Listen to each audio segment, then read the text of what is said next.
प्रभाग क्रमांक 6 मधील भारतीय जनता पार्टीचे पॅनल प्रमुख उमेदवार गणेश वानकर, सुनील खटके, मृण्मयी गवळी आणि सोनाली गायकवाड यांचा गेल्या 5 दिवसांपासून प्रचाराचा धडाका सुरूच आहे. प्रभागामधील नगरे, वस्त्या तसेच सोसायट्यांमधून सुरू असलेल्या होम टू होम प्रचारामुळे भाजपच्या उमेदवारांना भरघोस पाठिंबा मिळत आहे. शुक्रवारी देगावमध्ये भाजप उमेदवारांना पाठिंबा देण्यासाठी मोठ्या संख्येने भीमशक्ती एकवटली होती. देगावमधील भीमनगरात भाजपचे पॅनल प्रमुख व उमेदवार गणेश वानकर, सुनील खटके, मृण्मयी गवळी तसेच सोनाली गायकवाड यांच्या प्रमुख उपस्थितीत समाज मंदिरात तथागत गौतम बुद्धांच्या प्रतिमेस पुष्पहार अर्पण करून बुद्धवंदना घेण्यात आली. त्यानंतर झालेल्या बैठकीत भीमनगरातील भीमगर्जना तरुण मंडळाच्या कार्यकर्त्यांनी विकासासाठी भाजप उमेदवाराच्या पाठीशी राहण्याचा एकमुखी संकल्प केला.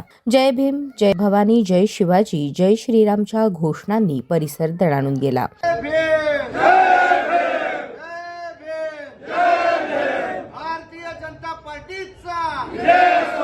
गेल्या अनेक वर्षात भीमनगरात विकासाची मोठी कामे केली आहेत. आता सोलापूर महानगरपालिकेत भारतीय जनता पार्टीची सत्ता येणार आहे. त्यामुळे विकास कामाला आणखी मोठे बळ मिळणार असून विकास हेच आपले व्हिजन असल्याचे पॅनल प्रमुख गणेश वानकर यांनी सांगितले. आजोबांपासून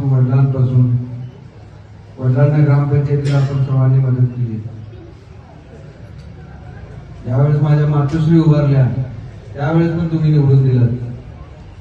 त्यानंतर मलाही निवडून दिलं. आता हे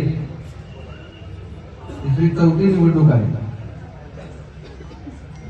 या कालखंडामध्ये जेवढा काय आपल्या भागाचा विकास करता आला तो करण्याचा आपण प्रयत्न केला.